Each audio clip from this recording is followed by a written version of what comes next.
So let me address both those points quickly.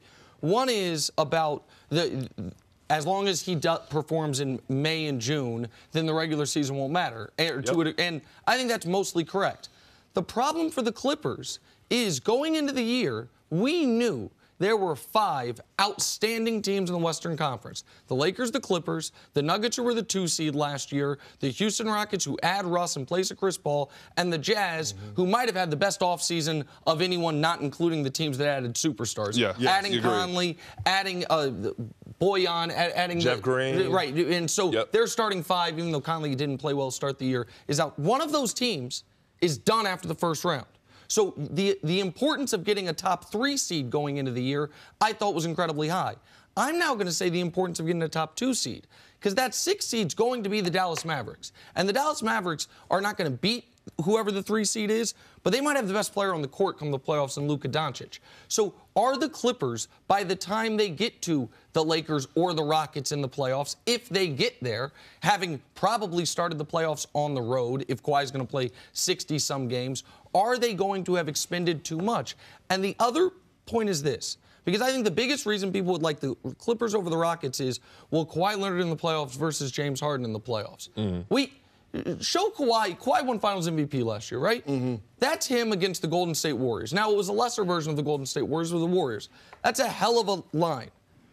The guy on the right is better in everything but rebounds, right? Better shooting percentage even, more points, more assists. Who's the guy on the right? That's in the playoffs against the full-strength Golden State Warriors. So much of narratives, full strength until late in Game 5 when KD goes down. So much of the narrative is based on who won, not necessarily based on how well guys produced. People look at what Kawhi did in the finals as heroic, and that James Harden choked again. James Harden was objectively better against a tougher Warriors team in round 2 than Kawhi was in the NBA Finals, and we throw it out because the Rockets lost again. That, to me, is not necessarily a fair indicator of who's going to be better come this postseason. Real quick. And to me, if we, going into the year, you looked at the best player on the Lakers is LeBron, the best player on the Lakers, or the Clippers is Kawhi, and then Paul George, Anthony Davis, second best right now.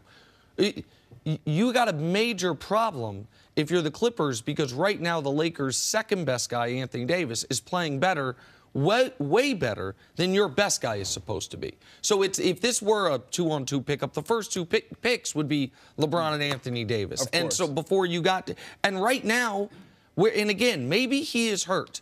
And I have to acknowledge that the only reason you'd miss 3 games in November in a row is if you are hurt. And so I have to bake that into it to a degree. But right now, Kawhi's the 4th best player in the city of Los Angeles. I got crap last week for saying after they lost to Harden, he was the 4th best player in the NBA. He's shooting 35% this month in the limited games he has played. Now, Paul George is reminding everyone why he was 3rd in the MVP balloting, 3rd in Defensive Player of the Year balloting last year, that he was that level of player all last season. He came out absolutely gangbusters his first couple games without Kawhi Leonard, and he was good, not great. He was good last night again. It's a very good Celtics defense, but something's off with the reigning Finals MVP, and that question has to be answered before the Clippers are discussed as not only a championship favorite, but as you asked, the best duo in basketball. At full strength, at their best, if you're going to get a full-strength Kawhi Leonard and a full-strength Paul George, I still don't think that's the best duo in basketball. I think it's LeBron James and Anthony Davis, and I think Harden and Russ, if Russ can get back to anywhere close to pre-Rocket Russ, they would be in the conversation as well. But right now, with whatever's going on with Kawhi Leonard, and I don't know what's going on with Kawhi Leonard, to me it's not even a discussion. You can't have the reason they would be in the discussion for the best duo in basketball is if you have 2 top 10 players in the league. And where is Kawhi Leonard right now when he plays? Forget the fact that he hadn't played since last Wednesday. In the month of November, he missed the game before Halloween, then he played on Halloween, and he was sensational. He scored 38 points. The month of November, he hasn't had a single game where he has shot better than 42% from the field. Last night was a game where he seemed totally out of gas by the 4th quarter. They had limited his minutes all through the first 3 quarters. Now, they didn't expect the overtime, obviously, but even with the 5 minutes of overtime, he only played 37 minutes, which means he played 32 in the first 4 quarters. And in the 4th quarter in overtime, he was what? 4 points, 1 rebound, 1 assist, 2 of 7 from the field. He did make the block at the very end of the game, which was good, because the 2 previous possessions, he fell asleep on defense, and Tatum got a dunk to cut it to 3, and then he let Marcus Smart essentially steal the ball from him on the sideline. I don't know what's going on with the reigning Finals MVP. He didn't look right last night. He clearly isn't right because he missed 3 consecutive basketball games. Not just load management, but something is going on with his lower body ailments. They're calling he had some leg contusion or something, but they are very vague with what they're saying. And for 3 years now, there's been vagaries surrounding the health of Kawhi Leonard. But as excellent as Paul George is, and even if you say, well, in the playoffs, Kawhi is going to be fine, but then you have to realize in the playoffs, that's when historically Paul George's play has dropped off from what he is in the regular season. So no, that's a very long way to say no. Not the best duo in the league. To me, they're not right now even close to the best duo in the city of Los Angeles. Respect. Right. If I'm the Clippers, I would be worried long term because it looks like there's something degenerative in their skip. Because like Chris says, okay, we understand that he's not going to play the front end of the back-to-back, or he's going to miss the back end or a back-to-back.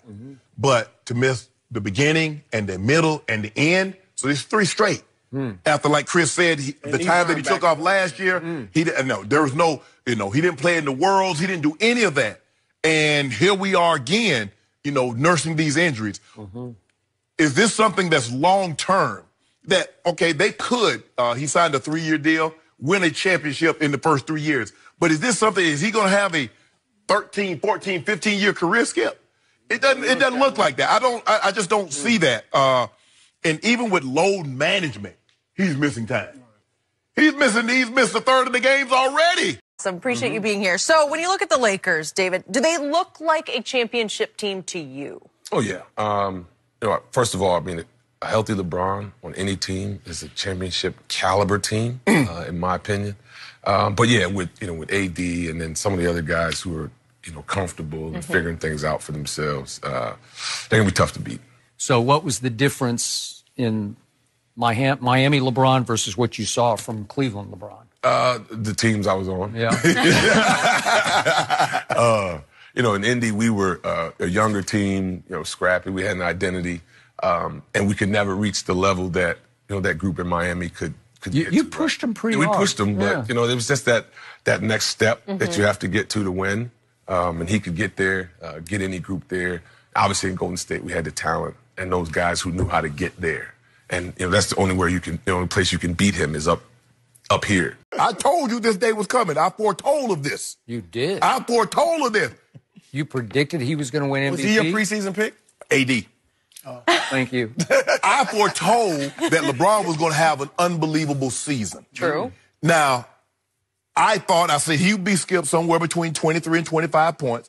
I do believe he will lead the league in assists at about double digits. I think his rebounding total will fall off considering they got JaVale, they got Dwight, they got AD. So how many rebounds? It's not like they'll be getting 65 rebounds a game. There's only so many to go around.